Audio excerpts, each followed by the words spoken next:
attends. Allez, c'est bon. Okay. Hello tout le monde, aujourd'hui on se retrouve avec un nouveau modèle. Bonjour.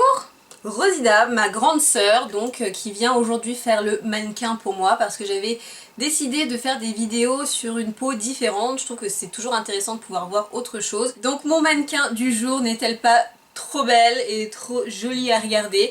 Je me suis dit qu'un truc hyper coloré sur une peau plus foncée ça allait être sympa à voir. J'ai utilisé plein de produits parce que comme c'était la première fois qu'elle venait, j'ai voulu lui faire la totale. Et donc voilà le résultat, j'espère que ça va vous plaire. Je vais vous montrer étape par étape ce que j'ai fait, donc vous n'allez voir quasiment que elle dans la vidéo parce qu'aujourd'hui c'est elle, la star. Donc si vous aimez ce que vous voyez, restez avec nous. Pour commencer, on va préparer le visage en quelque sorte. Ma soeur n'a vraiment pas d'imperfection, d'ailleurs ça m'énerve beaucoup, et n'a pas de pores dilatés, donc j'utilise simplement une brume préparatrice pour pouvoir fixer le maquillage et apporter de l'hydratation. Et sur la paupière, j'utilise une base à paupières classique. Là c'est la NARS il me semble, mais n'importe quelle base à paupières fera l'affaire. Je passe ensuite aux sourcils, donc là je vais pas y passer 3 heures parce qu'elle a déjà des sourcils assez fournis et très beaux naturellement, donc je vais juste les étoffer un petit peu avec le crayon à sourcils d'Anastasia Beverly Hills en teinte medium brown. Et ensuite on va utiliser la fameuse technique du scotch, donc ça c'est super pour donner un effet bien net, comme si vous aviez un thread liner mais sans le thread liner, c'est pour délimiter le maquillage. Je colle 1 ou 2 fois le scotch sur le dos de ma main pour pas que ce soit trop collant vers l'œil, et je le colle donc à l'angle que je veux, le tout étant de faire évidemment quelque chose de symétrique parce que sinon vous aurez l'air un peu bizarre. Je vous montre les fards à titre indicatif, évidemment comme d'habitude vous utilisez ce que vous avez à la maison, et je commence avec un fard couleur camel que je vais mettre en creux de paupière, vraiment très grossièrement avec un gros pinceau fluffy. Alors vous allez voir, le travail d'estompage est assez important puisque c'est un smoky très intense, va falloir estomper entre chaque étape. Et ensuite je prends un fard un peu plus rosé, donc toujours dans les tons nude, mais cette fois-ci plus rose avec une touche de violet, que je vais mettre avec un pinceau un peu plus précis dans le creux de paupière. Donc là c'est un peu le bonheur pour moi parce que ma soeur a des paupières très bien définies, un creux bien défini et une grande paupière mobile. Et donc je reprends mon gros pinceau estompeur et j'estompe. Vraiment entre chaque étape, vous allez voir, je vais me répéter. Puis on prend un fard un peu plus, beaucoup plus foncé cette fois-ci, marron, vraiment marron chocolat, et je vais le mettre avec un pinceau encore plus petit et encore plus précisément dans le creux de paupière, vraiment pour faire une transition entre le fard très intense que je vais mettre après, et j'estompe encore une fois. Je sais, c'est chiant, hein. J'utilise un liner en gel noir juste au ras de cils supérieur pour intensifier la couleur qu'on va mettre et pour que ce soit un tout petit peu plus foncé à ce niveau-là, pour donner une impression de cils un peu plus étoffé. Donc j'étale ça grossièrement sur la paupière. Et ensuite je prends le fameux pigment magnifique et qui était en vente dans un kit de Noël l'année dernière chez MAC. Alors je sais, c'était une édition limitée, mais je vais vous mettre en barre d'infos des dupes ou en tout cas des fards s'en rapprochant fortement.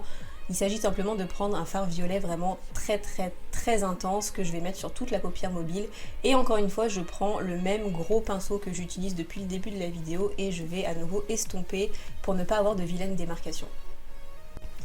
On va maintenant pouvoir voir où on en est. J'enlève les scotch et comme vous pouvez le voir, il y a eu pas mal de chutes, c'est pour ça que j'ai fait les yeux d'abord.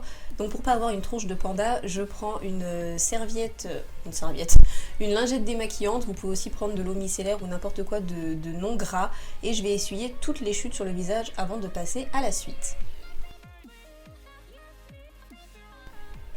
Après avoir appliqué une fine couche de mascara, je vais appliquer des faux cils avec une bande invisible. Vu que je n'ai pas mis de liner, ça sera beaucoup plus facile à coller.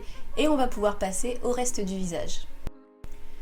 Pour le teint, pas besoin d'en faire des tonnes puisque comme vous le voyez, elle a une peau parfaite.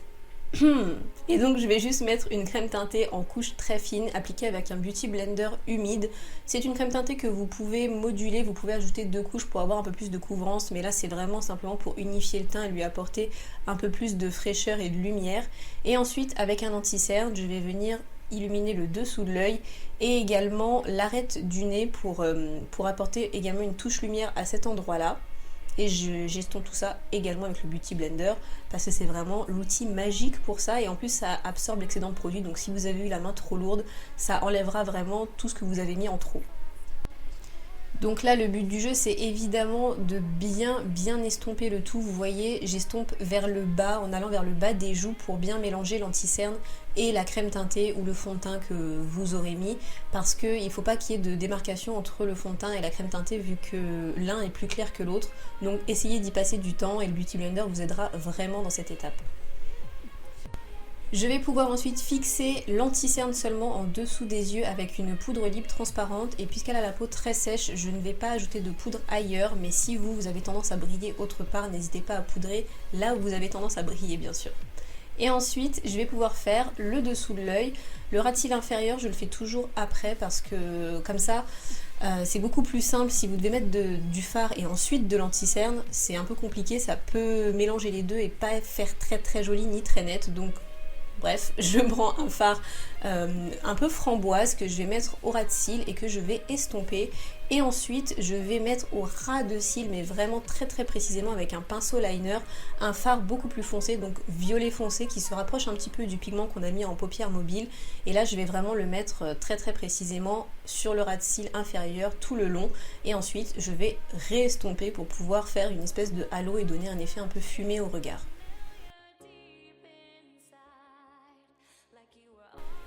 J'ai ensuite ajouté du crayon noir en muqueuse inférieure, allez savoir pourquoi ça n'a pas filmé, mais bon peu importe, vous pouvez utiliser n'importe quel crayon noir. Et je vais passer enfin au reste du visage puisqu'on en a terminé avec les yeux. J'utilise un bronzer pour réchauffer son teint, alors je fais pas de contouring à proprement parler parce qu'elle a vraiment les pommettes qui sont très définies, donc je vais simplement réchauffer le teint un petit peu. Je pensais que ce bronzer allait être un peu trop clair d'ailleurs, mais finalement il se montre assez bien sur les peaux pas trop foncées, j'étais assez surprise. Je l'applique sur les joues, sur les tempes et sur la mâchoire, et ensuite je vais utiliser de l'highlighter bien sûr. Alors je ne vais pas en utiliser beaucoup, j'ai choisi une couleur un peu champagne, assez universelle, et je vais appliquer avec un gros pinceau éventail. Ce pinceau c'est une tuerie pour mettre l'highlighter, je vous en parlerai bientôt. Il coûte une blinde, c'est un pinceau Make Up Forever, mais il est trop génial. Donc j'en mets simplement sur le haut des pommettes et un petit peu sur l'arête du nez pour donner une impression de nez un peu plus défini, un peu plus fin, mais c'est tout. Donc je vais pas faire la totale, l'arc de Cupidon, le machin, le truc. J'ai essayé de me calmer juste pour cette vidéo, même si j'ai pas pu m'empêcher d'en mettre sur le nez. Et j'ai encore oublié de faire la touche lumière au niveau des yeux, donc je vais prendre un fard un peu pêche abricot, d'ailleurs il s'appelle abricot je crois, très clair que je vais mettre au coin interne de l'œil pour réveiller le regard et apporter un point de lumière, et également sous l'arcade sourcilière. Et ça c'est une bonne technique si vous avez monté votre fard foncé trop haut, ça va nettoyer en quelque sorte l'arcade et donner l'impression qu'il est posé plus bas. Je sais pas si c'est très clair, bref. J'ai choisi un blush vraiment qui tire sur le rouge assez chaud pour pouvoir réveiller son teint, et je l'applique légèrement parce qu'il est très pigmenté sur le bombé des pommettes en l'étirant vers les tempes pour mélanger le tout avec l'highlighter et le bronzer qu'on a mis. Et la dernière étape c'est bien sûr les lèvres. J'ai choisi un rouge à lèvres liquide mat couleur un peu vieux rose dont je vous avais déjà parlé, que je trouve vraiment super et qui va vraiment très bien avec le maquillage des yeux je trouve.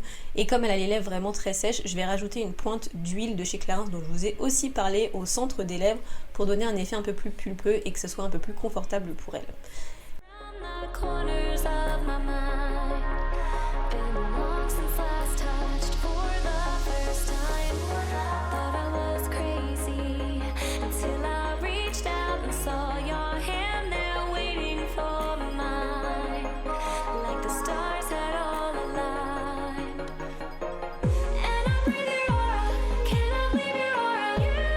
J'espère vraiment que ça vous a plu, n'hésitez pas à me dire en commentaire ce que vous en avez pensé, et si vous voulez voir d'autres vidéos sur une peau comme celle-là, parce que je sais que ça peut en intéresser certains et certaines. Je vous fais à tous de très gros bisous et je vous dis à très bientôt dans une nouvelle vidéo. Au revoir à tous. Ciao.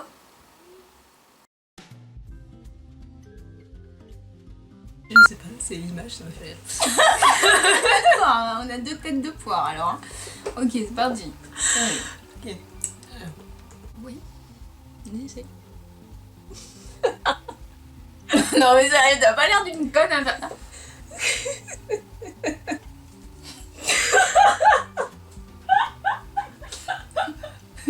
Ah, ne fais pas ça.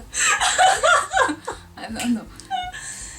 J'ai voulu vous montrer aujourd'hui un maquillage sur une peau plus foncée que la mienne parce que c'est toujours sympa de voir. Attends, mais pourquoi tu ris? Attends. Eh, j'ai fait... Attends, c'était bien. Non, ça t'a pas plu. D'accord, je fais pas alors. Deep inside, like you were already